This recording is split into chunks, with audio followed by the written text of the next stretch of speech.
Welcome everyone to Professional Women in Building Week. Do we have an exciting show with some exciting guests today? So we're looking forward to bringing this to you.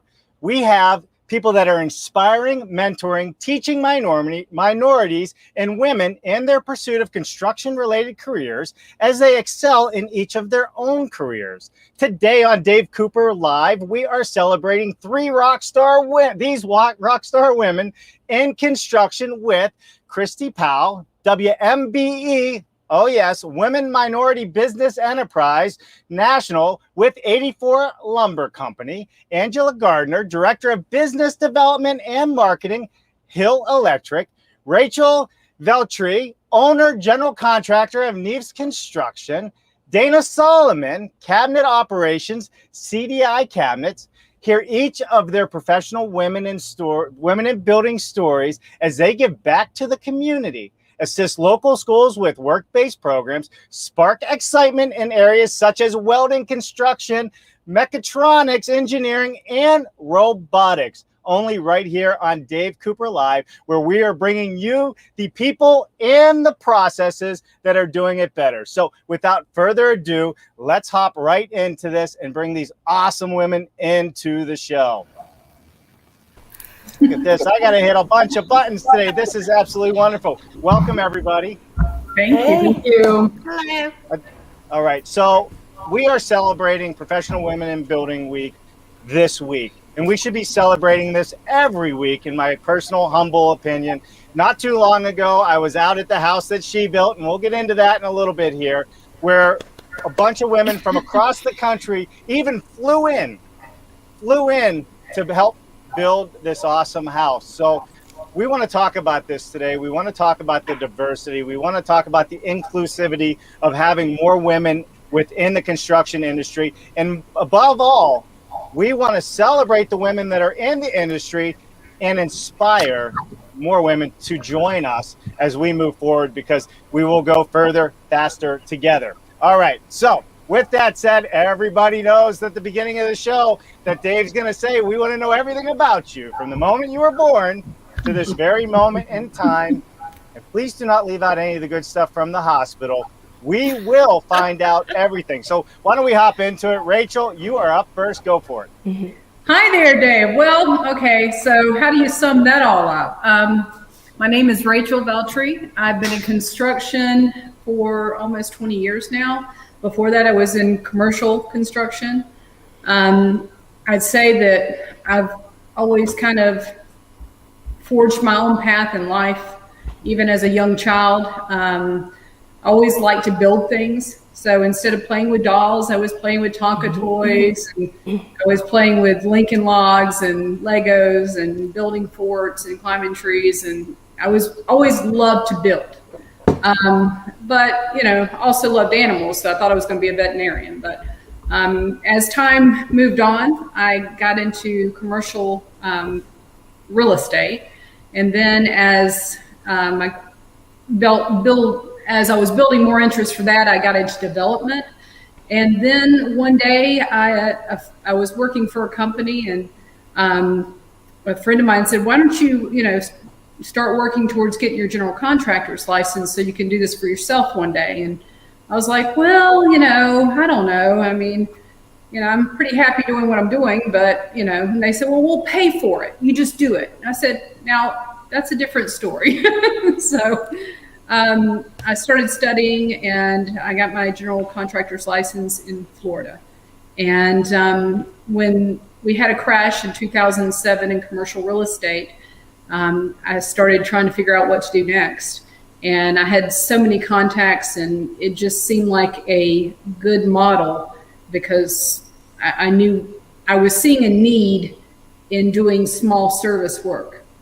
And so I started my company out that way. I was doing small service jobs, and honestly, it was just such a amazing business, and I loved it. And I had done some of that before. So I just kept on working at that, and my company grew into different ways. And now I'm still, working, doing different sectors. So That's my story. And I love it because you're running a business, you're boots on the ground, you're all the above. And we're going to play a short video here after we do the intros. It's going to show you you're wearing hard hats, you're out in the field, you guys are doing amazing stuff. Super cool. All right, but before we do that, we got to speak to the others. Christy Powell, 84 Lumber, go for it. Hey, everybody. Thank you, Dave, for having me on today. It's been really great getting to know how you work and all the interviews that you've taken over the past year. I've been watching some of those, so thank you for that. I am Christy Powell with 84 Lumber Company, and I have been in the construction industry for 25 years. Started actually at Lowe's, probably brick and block companies where I started, but I had an accounting background, so I was very much involved in the accounting processes, credit management, CFO. I was assistant CFO at a refinery that was actually a new startup, an old startup refinery, so I kind of got a taste of construction there, but then had the opportunity to work for Lowe's, and didn't think that I had the sales ability inside of me, but when I found out that all I had to do is drive around and talk to a bunch of my friends about what we had at the store, it was like, wow, this is way better than sitting in an office all day long, right? So honestly, one of the guys, actually several of the contractors that started buying from us, just kind of took me under their wing and was teaching me what they knew. And one of the guys decided he wanted to show me how to read blueprints. And so because I love math. I've always loved numbers. He just showed me a set of blueprints and said, hey, we got to figure the exterior perimeter. And I did it in my head, like really quickly. And he was like, oh, girl, you're going to be so good at this. Let me teach you how to do everything. And so from that point on, I just felt like, the whole learning process has always been something exciting to me. When I get bored, it seems like there's no challenge. So that's kind of how I got into it. But now I get to wear many hats, which is sales, business development, building the community, helping women and minorities grow in the areas where we have locations. It's kind of a dream job for me because I get to use my math, but I also get to use relational skills, which is, I love people, absolutely love people, and I love helping people. So I'm also doing a little bit of lobbying for WBE for certification status, and I'm continuing to work on supporting workforce development and teaching young folks, not just young, but all women and men, how exciting it is to have a career in this field. And is it ever? And it really is growing, and we're going to get into some of those things. So, all right, Christy, thank you so much. I didn't, just looking, do you have your butler hanging on the wall behind you? I don't. That's Lurch. Oh, no. Lumber's paying pretty well these days. I saw the butler hanging back. No, that's a deer. The one hanging on the wall. No, Lurch is hanging in the... The Lurch is hanging in there. I know. Lurch is in the hallway, He's handing out candy. Perfect. All right, let's move on to Angela Gardner, Hill Electric. Go for it, Angela. Thanks, Dave. And thank you for letting us celebrate women in our industry. It's awesome. I love it. You're welcome.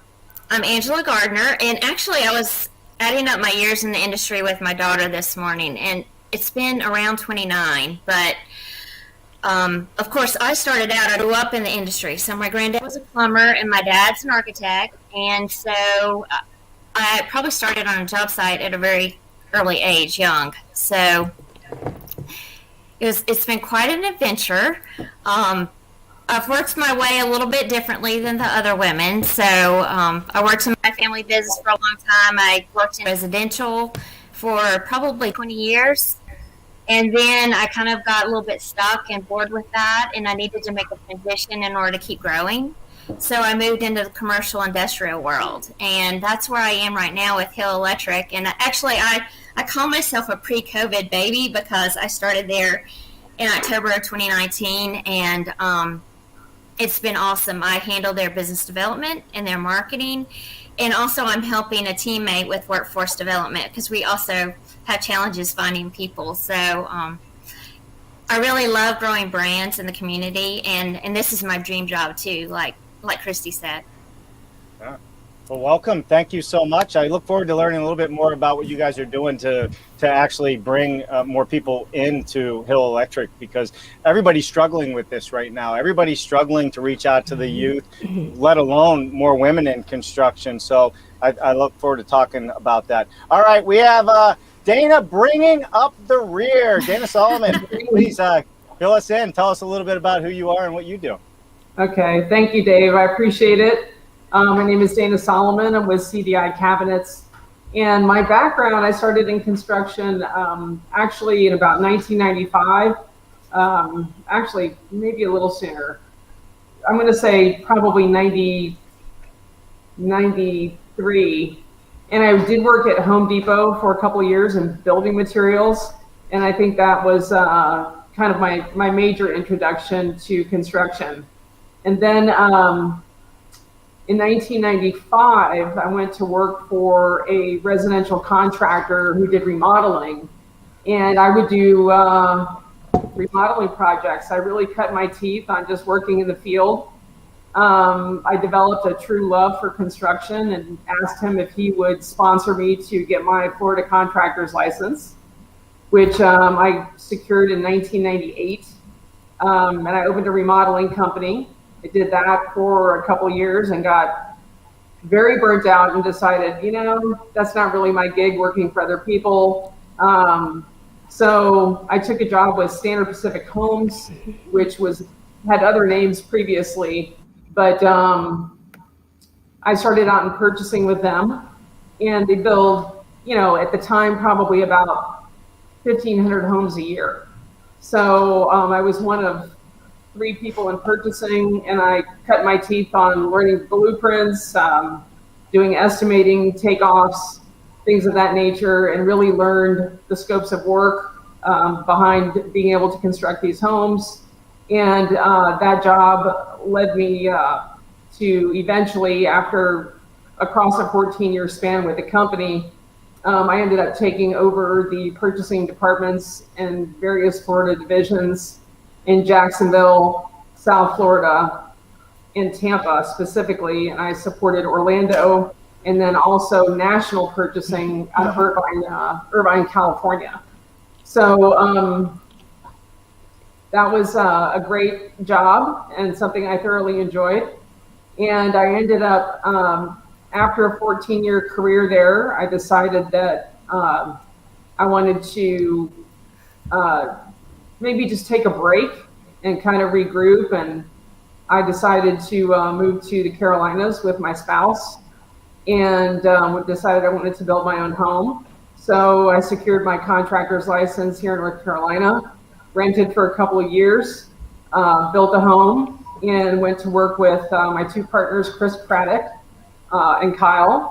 And I'm a working partner, and essentially just have a cabinet company now, CDI Cabinets. And we have 3 locations. We have 2 in Greenville. The second one is brand new that we're starting up. And then the original startup company is in Asheville. So, and what we do is we distribute cabinetry, and we do all the design work for those cabinets, and we do the installation, and it's a lot of fun. I have 7 people that work under me full time, and I have 2 designers that work remotely, and it's a blast. It's a blast. So, thank you. No, thank you. It's so much fun to listen to your stories, and you can hear the passion of how you went into it, right? It started with love for Dana, and then it came a passion all the way to having her general contractor's license and residential and doing the cabinets and whatever. I love it. All right, so we can kick this off before we start talking. We have a video that you all put together at one point, or somebody did. Why don't we play that just so everybody can see how powerful it is and see how awesome you guys are. You ready? Yes.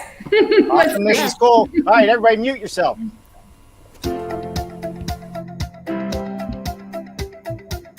I started out as a graduate from Clemson University with a civil engineering degree, and that journey has led me through various opportunities. So now I manage large construction projects that entail everything from architectural to engineering design through construction. So I started out at Clemson. I was a biology major, found out that wasn't for me and switched to construction after a few changes in between. Found a love for it there and haven't looked back since. I started in landscape architecture. Design's always been kind of my true passion. But after working in the design industry alone for about 15 years, realized there's a lot of gaps, especially in site construction. That really was kind of the entry into the construction process for me. I have an accounting background and also administrative. And there was a female manager who thought that I would be good at construction. So I'm very thankful for her. She actually introduced me to the world of construction. And once I got into it, I fell in love with it. Having strong women in this industry that we have a space to really communicate together is something that's been missing for a really long time. I've been in the field for 25 years and just felt like I was on an island all by myself. But the Women Construction Forum allowed me to be able to be confident in the fact that I am a woman in construction and how we can give back. Being a member of the Women's Construction Forum has been extremely beneficial to myself because I know that growing up, I didn't have any female role models. So the Women Construction Forum has influenced me through a lot of our different members. One of them actually influenced me to join the group. She is who I shadowed before I came into the construction management major at Clemson. And overall has been a great influence for me. It's connected me to a bunch of different women. Having women that can share stories with, that can provide insights into what they're working on or ways that we might be able to combat different problems that we may be facing. That group just kind of surrounding each of us has been just a wonderful experience that I really cherish. Well done. Well done. Well done. All right. So let's talk about all of this. So there you are. You're in the field. Got the hard hats on. There's definitely women in our construction industry, but we need more women. And you talk about being on an island by yourselves. Why don't we walk through that with each of you that are out there? And I have a feeling this island that you're on by yourselves is kind of getting a little bit bigger now that there's some groups that are come together. So, we'll just start at the top. Rachel, go ahead. Well, when I came back to Greenville, I was still running my business down in Florida, and I just couldn't find, a group of women that were running construction companies. And so I kind of felt alone, and I ran the company remotely for many years. But when Angela and I started Women Construction Forum in 2019, and I started hearing the women's stories, I started understanding that these women had needed to come together and have other women to talk to about things that go on in the field, things that go on in the workplace environment. And so it was about a year, maybe a little bit longer in, when people kept on coming up to me and saying, yeah, I always felt like I was on an island. And I'm like, what do you mean? Well, I always felt alone in this business, but now that I have this group of women and, that I can share some of my experiences with, it's just really built me up, just like Christy said in the video. So it was like one person after another came and they would say the same thing. They would say, I felt like I was on an island. So I never, there were things that I loved about the group, that the mentoring that we're doing, the education that we're doing, as far as volunteering to, help other women understand what it's like to be in this industry. But when my members of our group started saying that to me, I was like, well, this is more amazing than I thought.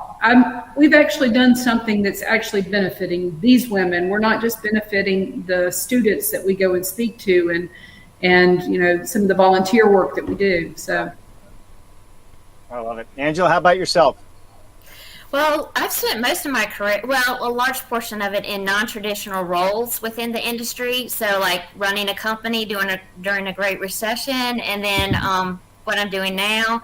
And yes, Rachel and I saw a need for it, and we started talking, and then it's gone from there. And I think it's wonderful. I mean, I love these women. I can tell. Look at the smiles on your face, Dana, and then Christy, and then we're going to wrap it back up to talk a little bit about what the groups are and what they're doing, such as the Professional Women in Building. So, but first, let's hear their story. So, what about you, Dana? Did you feel like you were on an island on your own when you came into this, or not? Well, I've always thought it was a bit of a challenge to. Always felt that you had to put more.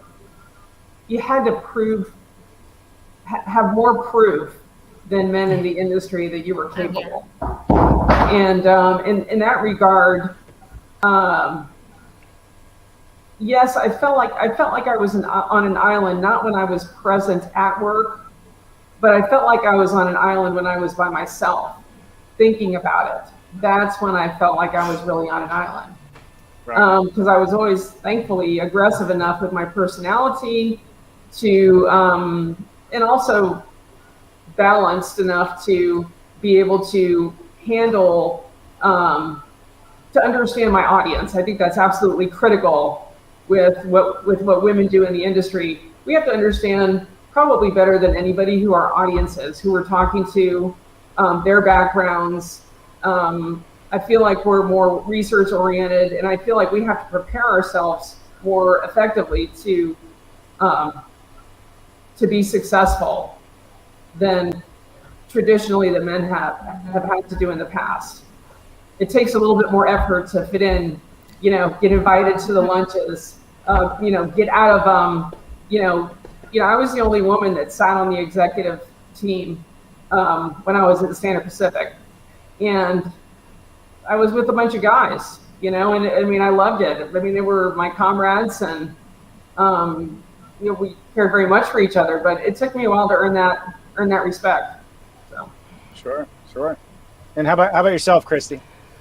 So honestly, all of my friends were my customers.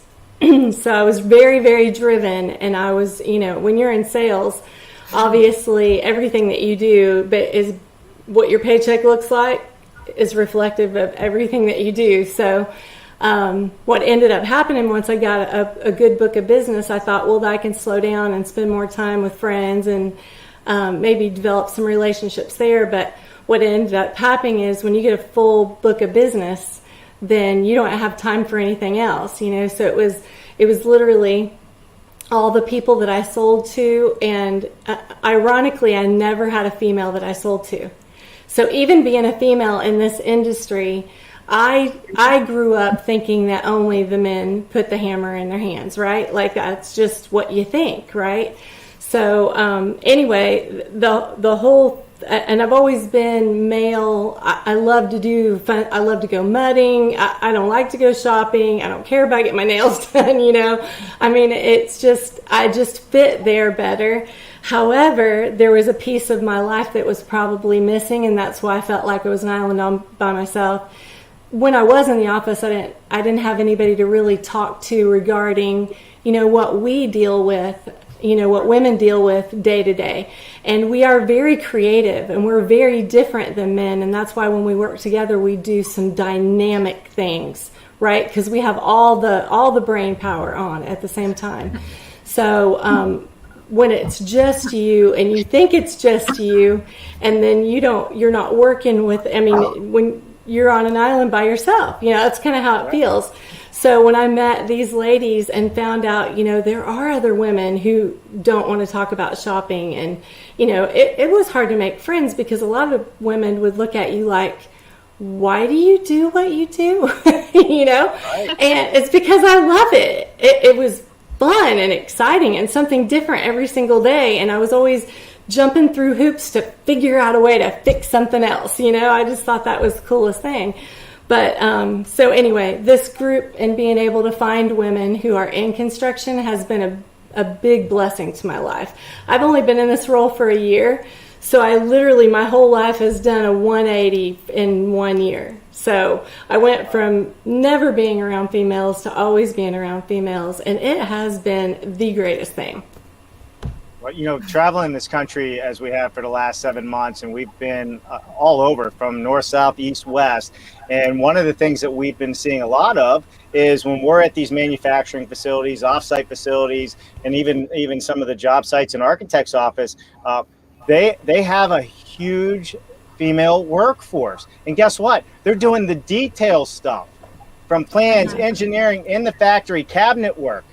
And up to, I think I said to Jerry McCaw, owns Integra, which is a big panelization company. I said, Jerry, how many women do you have work here? He goes, what does that matter? He goes, I just hire who's right for the job. That's like their mindset. Because there was a lot of women there, so he didn't even want to even have that conversation. So I agree with all of you. It is coming around, and I think it is growing. And I do believe that you were on an island by yourself for some time. But now there's, the Women in Construction Forum. How did this start? Who started it? And walk us through what this does for the industry and the women in it. Angela, do you want to take this one, or do you want me to? I'll let you. Oh, goodness. She's always like that. But we compliment each other. Yes, we do. We do. She's Angela and I started Women Construction Forum. Angela's amazing at networking, and I was coming back to Greenville from being in Florida for 10 years. So I needed, somebody like that for something like this. But we just had I met her, and we just, became friends. And I was actually in South Carolina because I had closed down my business as it was running, as far as doing projects, and I had started doing owner's rep work, interim project management, because what I did in Florida was not translating here in Greenville, South Carolina. So I was very frustrated because I was having a hard time finding a job as a project manager. I wasn't quite fitting anyone's mold. So, I would talk to Angela about it a lot. And I said, I don't even know but one other woman in construction in this town. And then we just, over time, just said, I feel like we knew this woman. We started, she would say, well, there's this woman and there's this woman, because she's out there networking so much. Mm-hmm. And as we got to, talking, I said, I feel like, there needs to be a group of women who are in the field of construction, because that's a different conversation. There were other groups, but there was not a group specific to women that had field experience. And so, we began, kind of putting the word out to some of these women, and then we had our first meeting, and it just went from there. So, and please elaborate, Angela. Well, I will add one thing is for me, it started whenever a peer actually requested me or asked me to mentor a young female who just graduated from the construction program at Clemson. And I think that was in 2018 or 2017. And I started doing it. I thought, shoot, yeah, sure, I'll help her out. And then I would have conversations with Rachel about it. And I'm sure we'll get into more of that, but that's kind of how that started. Sure. And now you're part of this forum. What are some of the topics? Walk us through, how does somebody get involved in the forum? What does somebody have to do? What kind of topics are in the forum? Can Dave Cooper join the forum? Walk us through. I got some stuff to say. Okay. Well, do you have field experience? I think you do, right? I do. Okay. Well, that's the number one thing that you have to have in our group. The number two is to be willing to participate in our community efforts. That's a big thing, to give back. We've done Women Build with Habitat for Humanity. We've also built a reception desk for a local safe harbor, which is here in this area. It's a women's, not recovery. It's not women's. What is it, Angela? It's a nonprofit. Yeah. It's a nonprofit in our It's area. a safe house. Yeah. And they have a resale shop. So we actually built them this amazing reception desk. All the volunteers from all of our members chipped in with material and labor and time, and we did that, and that was pretty amazing. But those are really the two criteria that you have to be prepared to be involved and come to meetings and, have field experience, because that's what our conversations are. So our conversations might be about safety. They might be about the workplace environment. There's been a lot of different conversations over happy hour. I bet there is, and I'm sure there's a lot of banter, in regards to what's happening on job sites and how things go. So I think it's a great place, and I think everybody should have a forum to where they can go and talk about the good and the bad that they're experiencing, because it's not always a great experience, but that such is life. All of you are also doing this, within your jobs and in your businesses. Christy, 84 Lumber, can you tell us a little bit more specifically about what you are personally doing for or with 84 Lumber when it comes to driving inclusivity and diversity within our space? Sure. So we actually just started an initiative called Lead the Way, and we are leading the way by educating our associates and educating the community about the fact that there are women and minorities who are in this industry. And we're just kind of explaining to them what it means to be a woman-owned business and how that can benefit and why there are government contractors. We're making sure that these women, small businesses, women and minorities in construction, and even other fields are put into a database. We're creating a database where we can share small businesses with the large businesses who are needing women and minorities on their job sites. So it's been an excellent thing. I wasn't sure, just being in the industry for a year, or in this sector for a year, being in the women-owned business part, I couldn't understand why I was getting calls from contractors. Do you have women and minorities in this area? Do you know any women and minorities in this area? And then I was hearing all the small businesses that I'd been meeting with, the women, saying I need more business, but nobody ever built a bridge. So 84 Lumber is building a bridge between the people who need these smaller businesses who are capable and have capacity, and also with the small businesses. So there's actually a database being built. We're doing that. We're meeting with them on a regular basis, just seeing what they need. What can we do for you? One of the things that we're doing right now is, if we've got a small business that comes to us and says, hey, I can't afford a $1,200 set of blueprints, but I would love to bid on this job, we'll print them for them, put them in the store, and let them come in and do their takeoff, so that they're not spending $1,200 out of pocket to try to bid on a job that they might get, but it's only a might, right? When you're starting a new business, you don't have a lot of money, so we're doing that for them. We're making big connections for them. We're connecting them to those 100,000 customers that we have that may have a need. We're just making sure that everybody's being taken care of, and that when they walk through our doors, they're very welcome. Sure. No, I think it's absolutely amazing. And you're right. Starting a small business is hard. Being a small business is hard. Not even just starting one. Being a small business with all the ups and downs, fluctuations, COVID, you just name it. It seems like we always get smacked in the back of the head somehow, some way. So, having a company like 84 Lumber that's been around for some time and is very established, helping out is, I think, a great thing. So, job well done. How about you, Dana? What are you guys doing at the cabinet shop there? Well, we deal with our internal team. We've got a nice mix of male and female staff members, so that's nice. That's one of our ways of contributing, and they're remarkably skilled.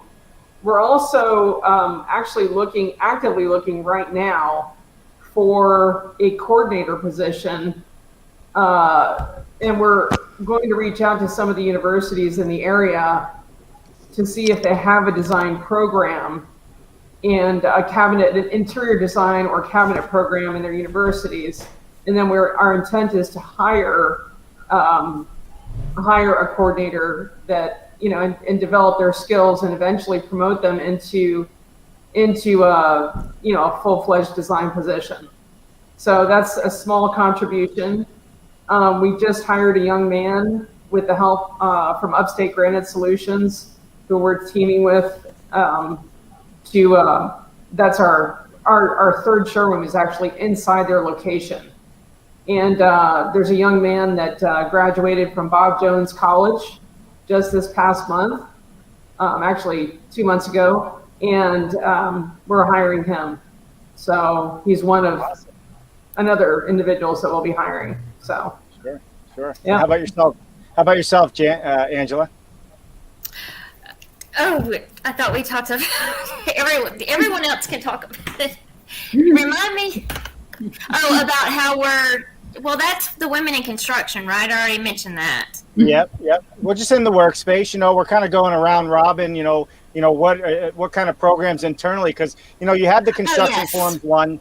Yes, for Hill Electric. Then, well, I am sad to say in our industry of electrical, there are not many women. I think there is a stat out there, and it's pretty low. It's probably under the 10%. But I know that we hire women through our subcontractor or through Hard Hat and some people like that we work with, but we're trying.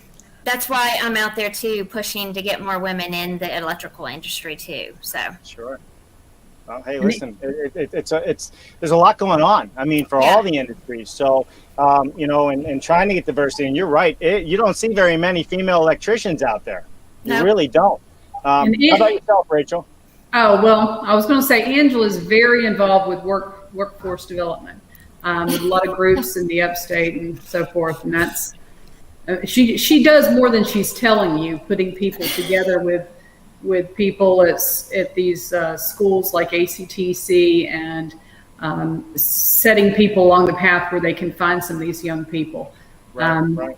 As far as, I think I'm doing something that is new. So I'm excited about this. I'm going to be partnering / incubating some young people that are wanting to start their own construction businesses. That is my new project. I had taught project management class over at Greenville Tech. And I saw, I had 16 students. Half my students were working full-time jobs, or more than half, but a lot of them were working full-time construction jobs and coming into class and making A's, and so I had my eye on those guys. So there's one young man that I've spoken to, and we're going to kind of walk down the path of possibly doing an incubator type partnership. And that's something I'm really excited about. So, to be continued. Yeah, for sure. Well, the incubators, the forums, the professional women and construction groups, all of these things add up. And one of the things that I love about having all of you on the show is, we need more people to share the knowledge, share what's going on, put it out there, right? Because how do they find these groups if we're not all sharing, if we're not all working as an industry together to make this accessible to the people that don't really know it exists? And I think that's a really big thing. So with that said, if you're watching this show, That's right. hit that like and share button right now, and make sure you're following all of these fine women, because if you're not, you're wrong. You should be following them and following what they're doing, and also talking to them about how you can bring more inclusivity and more diversity into your workspace. Even if you're not a woman, I guarantee they'd be willing to help you figure it out and how to diversify more within your own business. Yes. Is that fair enough? yes, Absolutely. Absolutely. I had a young lady. The show always goes so fast, right? I mean, we're already at 45 minutes, and I don't want to miss anything here.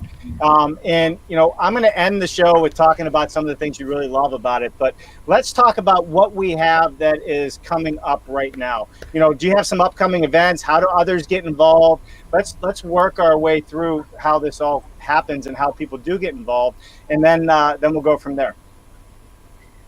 Most people will just, a lot of people have found us on LinkedIn, and that's a lot of young people have reached out to us that way. We do not have a website yet. We have a domain name. So, but Angela might can speak to what we're doing next a little bit better. We do have something coming up in the fall. We try and do about 3 to 4 engagements with technical colleges or schools throughout the year. So I think our next one will be at Greenville Technical College. And what we do is we invite these women that are in these male-dominated type programs, and we invite them to, some type of, it's an open forum, and we, provide lunch or whatever, but it really, we try to engage with them and get them to start talking, and because that's where they start asking the questions that they've wanted to ask for a long time and didn't have anyone to ask those questions to. So we've been very successful with those programs, and we hope to be able to continue to do that. Angela. Well, and we're also getting ready to be on the a podcast, a radio show at ACTC. So to talk about, which is a career center, and so we're going to talk about women in construction. But Rachel also mentioned this, I think, briefly. But we also go into the career centers because we're finding that you really need to hit these younger kids much earlier in life, and so we're going in and talking to the high school female kids, and I know you mentioned some of those others. I mean, we even had the aerospace women in there the last time too, because they have nobody to relate to. So. And you know what? It was funny. I agree with this. Like, the only person who ever came to talk to me at my school was a nurse, and they pulled all the little girls into a room, and the nurse talked to them. There was no boys. And so one of the women said at ACTC, the young ladies, was like, we've never had anyone to talk. What did she say, Angela? It was like, we've never had anyone we can talk to about. Yeah. So they were really engaging and had a lot of questions. And we did a little project. It was lots of fun. You weren't there, Christy. It was fun. We built something. We have to get out and speak to the youth, and not just in colleges and high schools, but at the grade school level. So they know there's these great opportunities out there, whether you want to go to college or not. We've been fortunate enough in working with the student chapter, and that's when we did the house that she built. And our show is still being live streamed into the universities. And everybody goes, all right, well, we need trade laborers. But here's what I found out.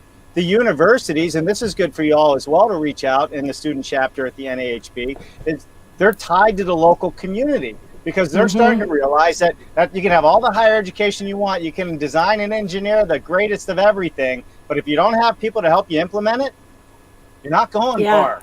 And so there's this whole inclusivity thing that I'm starting to see within the colleges and their construction programs. And I think it's a great resource for people. And the fact that you're out showcasing or talking to the youth is a big deal. And I would ask anybody that watches this show, at least once a year, just contact even your local high school where you graduated from. You say, I graduated, I've been somewhat successful. I'd love to come in and just talk to the students about what we do.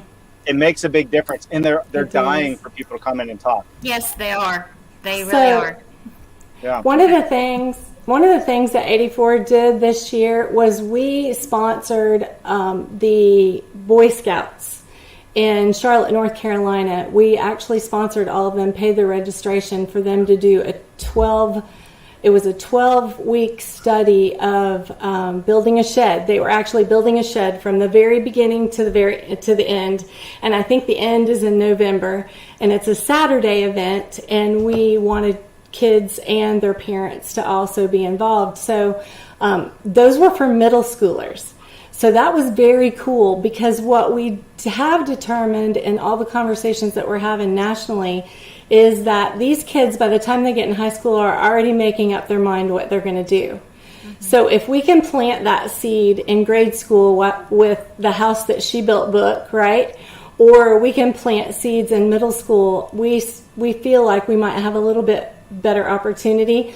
One of the things that was kind of eye-opening to me is when the House That She Built book came out, they wanted to read that to little girls, right? Well, you know what? The little boys need to be there too. The boys and the girls need to be sitting and listening to the fact that there are women in our industry that are very educated. They're very capable. They have the capacity to do their job. And I think it's very important for those little boys to be hearing from, you know, people who've been in the industry for 30 years, who have been successful, who are helping others, who are helping others grow personally as well. But at the same time, I wanted to tell you that we have 39 WBE ambassadors all over the United States right now. We have 250 locations. So 39 of our locations are actually actively doing what I'm doing. They're helping the community. They're reaching out when they find an opportunity to help teach kids. We're helping to teach kids in the areas where they're at. So they're literally being engaged with what it means to be a woman-owned business, but they're also actively pursuing the HBA. That's one of the requirements to be an ambassador. They're in an HBA, and if there isn't an HBA, then we're going with the NAWIC. If there's a PWB, even the guys, there's 39 men, okay? So far, 39 men. And they are also registering for PWB. So they're sitting with those women. I'm so proud of them. They're sitting smart. in those, yes. They're sitting in those meetings, of course, but they're sitting in those meetings with the women, and they're starting to understand what it means to be in a woman's, to be a woman in our industry. And I think once we just get those conversations started, then men's eyes are like, oh, wow, this is pretty valuable. You know, you don't know what you don't know, just like I didn't know to sell to females, right? Like I could have made a lot more money if I'd have known what I know now 20 years ago, just, you know, selling to some females. So I think it's really important that we just keep having conversations that matter. And while we care about them and, you know, just making sure our kids know you have options. You don't have to, you know, follow whatever path that you think you have to follow. There are a lot of options out there. And I think the smaller they are, the better. And ask questions and don't be intimidated by somebody like yourselves. You know, a lot of younger people will come in, they'd be scared to join an organization when they see the likes of Christy Powell and Dana and Rachel and Angela. You've been in the industry, you're seasoned, you sit on the, you know, these different boards and forums. You know, we have to remind them that no question's a stupid question, because we all learn. Every day I'm having conversations like this from around the world, and every day I'm like, I didn't know that. Right. And that's what's so powerful and important. And every once in a while I get my foot in my mouth by somebody younger that has a better way of doing it. And that is what it is all about. So we're going to go to a couple comments here real quick. There's actually one here I got to read. It came from one of the other socials that doesn't pop up on our screen. Not going to lie, it's tough being a chick in a man's world. It's great to know there are others out there like me that I can reach out to. I am super thankful. My male boss is very supportive. Thank you, Dave, for hosting this event. I think I really need this at this exact moment in time. Love that. That's awesome. That's what this is all about. That's exactly what this is all about. For sure, for sure. So we got a couple. We got Jory Wisniewski. Hey, I can't say Jory. Girl Power, absolutely. They're doing amazing things too at Builders Exchange. I love it. Lumber Exchange. Then we have Laura Biggerstaff. Laura Biggerstaff, Iron Elf. Safety for women who can and women who do. Y'all make me so proud. I love it. Adam Hoots tuning in. Thank you for celebrating these awesome gals, Dave. You've got South Carolina's best. I just drove through South Carolina, and I actually like the state as well. So it's been a good day so far. And I'm not sure who this is, but it says, thank you all for taking the initiative to lead this conversation. And I second that wholeheartedly. You know, it's such a, you know, we always talk about it, you know, it shouldn't even be a topic. Yeah. Right. We should just be inclusive. There should be all these, you know, people, and we just do what we do and we work together. And I it's starting to go that way. And you were talking, Christy, about the house that she built in the book, right? And you're right. We took our daughters there, the 13. We're on the road, right? So like, oh, we got to go to another construction site. Oh, we got to go to another factory. I'm like, yeah, you're learning something. but they were so inspired and they got so excited when they were there. When you pull into this development of hundreds of homes being built, and it's all male dominated everywhere until you get to this one corner lot, and then the whole pendulum shifted. It was clean, it was organized, right? So you could see it, and I think it's very powerful. I think it was a very powerful thing, not only for my daughters, but also for myself. And it's inspiring to see these types of events happening and the publicity that you're getting from it, because it should be celebrated and it should be put out there, and we need more people to keep going this way. All right, what is the one thing that all of you love about this industry? Go for it. Learning. Dan, you start this one. I love the activity, the buzz of a construction site. I love seeing crews, just the activity and, buzzing all over the place, and you're getting close to, certificate of occupancy, and, it's all these little button up items. I love the energy, and I love the fact that there's always something new to learn. I love it. Go ahead, Angela. For me, there's always an opportunity to grow and to give back. Yeah, that's exactly it. Dana? I too love the job site. The smell of building materials might sound a little odd, but it's just wonderful. I also love the relationships that we're able to forge in this industry. Generally, what you'll find is that people that get into the industry never leave the industry. It's just it just gets into your blood, and I feel that one of the reasons really at the core that we love to be, or that I love the industry, is the fact that, it's such a wonderful vocation. That what we do is we build things, or we help or assist people in building things, these structures where people work, play, live, love each other, raise their children. It's just an incredible experience. And I think that is really the underlying core to one of the reasons why we ultimately love the industry so much. Yeah, I agree. And hey, Rachel, I know you're going to be hopping off possibly here in a second, so you just go when you have to, if you can't stay much longer. But Christy, go ahead. What do you love about the industry? And then we're going to wrap it up. Okay, so that's a hard one because I love everything about it. Really, I do. The hardest part for me was letting go of my customers when I switched jobs a year ago. I miss them. They were my best friends. So what I love about it is I love making an impact. I love seeing results of your work. And I feel like when you're in this industry, you always get to see the results of your work.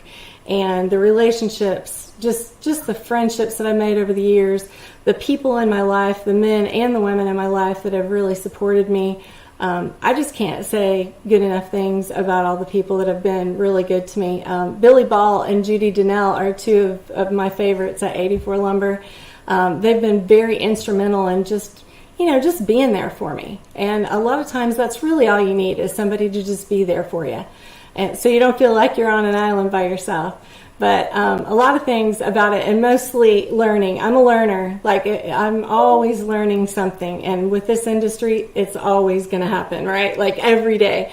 And I love to make things happen. So if somebody can't figure it out, I want to be the one to figure it out, right? So there's always that going on. Always. There is. And I actually interviewed Billy Ball 2 years ago, yeah, maybe. I remember. I saw it. Yep. Yes. So super nice guy. We got a couple more comments. You guys have a few more minutes? Yeah. Let's see. This is it's Mateo Atwi from Boxy here, Dave, that's writing some of these comments. What should construction business owners do on a month-to-month basis to bring women into the business? This is what we're looking for. Perfect. Who wants to start? So you want me to answer that, Angela, or do you want to? No, you go ahead, Christy. Okay. So, honestly, you need the best thing that you can do is just have a conversation with them and be supportive. Find out what they need. Don't assume that the women that you are interviewing are the same as you, because we're all different, right? I think just looking at her perspective and being supportive of her perspective in an interview is going to give you a lot more leverage as to whether or not she's going to give you more of her time. I do think that's it. I think we have a mindset. I had it myself. We have a mindset that only certain people can do certain things, and that's not true. We need to open our minds and listen. I think that's really the best thing that you can do, and maybe educate yourself a little bit. There's a lot of audiobooks. There's a lot of books out there about working with women. I think that would be a great idea. Yeah, I definitely agree with that. That was a good answer. Thank you. You're welcome. I don't even know if I could. I have nothing else to say. Perfect. Well, here we go. We got another question out there. Let's get somebody else to take this one. Brenda Rose, as a designer and project manager, I love latitude for creativity. So nice to see you, Brenda. Thank you for joining us today. Yes. All right. I thought I saw another one. If it comes up, we will jump into it. All right. This is it. This is the final moments. This is the revealing of life is going to happen right now. What is your one thing that you do every day to be better? And I say this because we stream and there's a lot of young people that listen to this all over social media.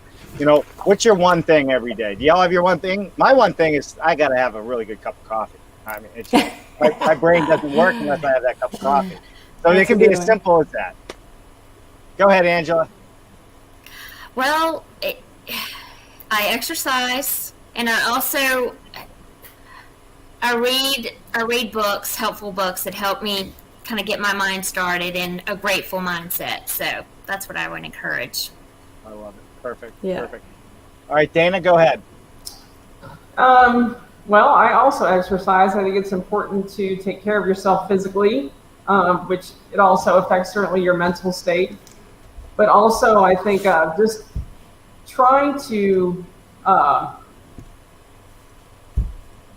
don't know if it's something that you do every day per se as a task, but I think that setting expectations has to become part of your core and how you perform, and not overcommitting. I think those are things we have to be really careful not to do, because our word is really everything. It's so important. Right. Yep. Thank you. Christy? So I try to cut out a margin in my day to be creative. And where I find that I can do that is not in front of the computer or a device. I literally want to be outdoors. I want to go for a walk.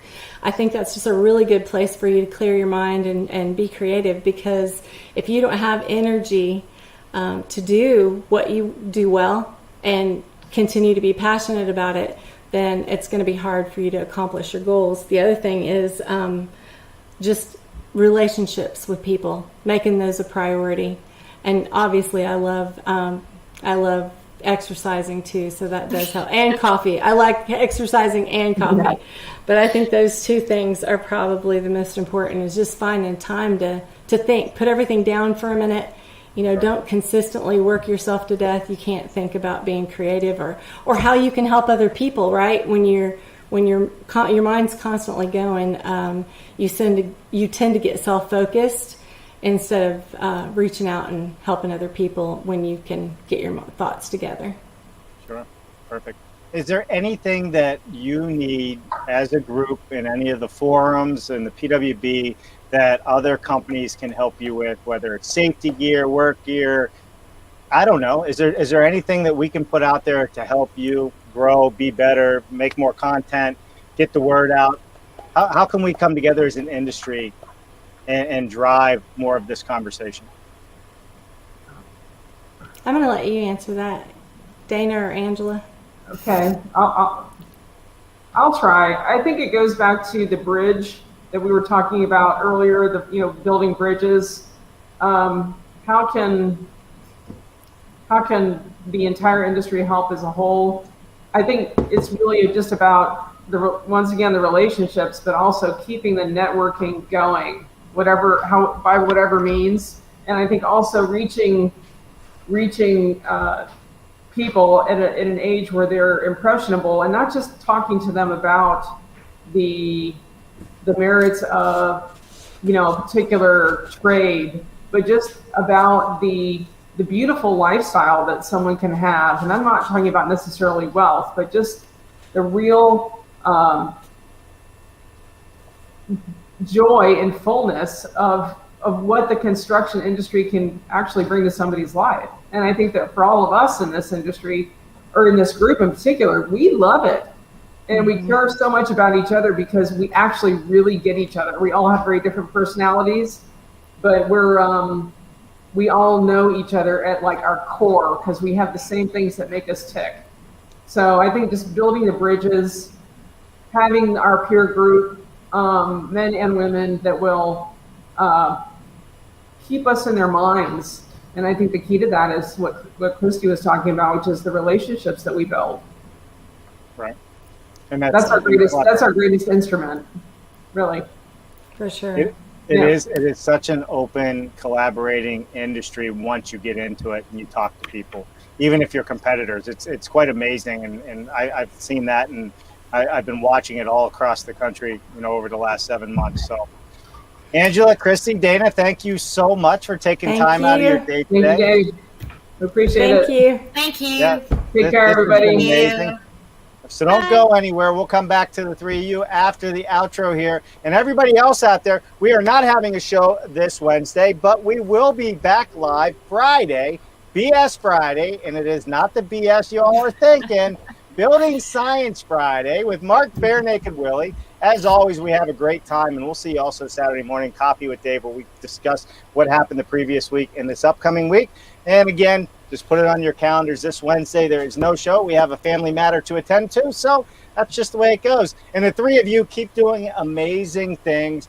Please, if you are out there, call them, talk to them. Let's get more women in construction. Let's have more diversity in construction. And if you want to know how to bring that diversity and that inclusivity into your business, definitely reach out to anybody that's been on this show, to include myself. All right. Thank you so much, everyone. We will see you on Friday. Have a wonderful afternoon. You three stay right there. I'll come back to you. Bye now.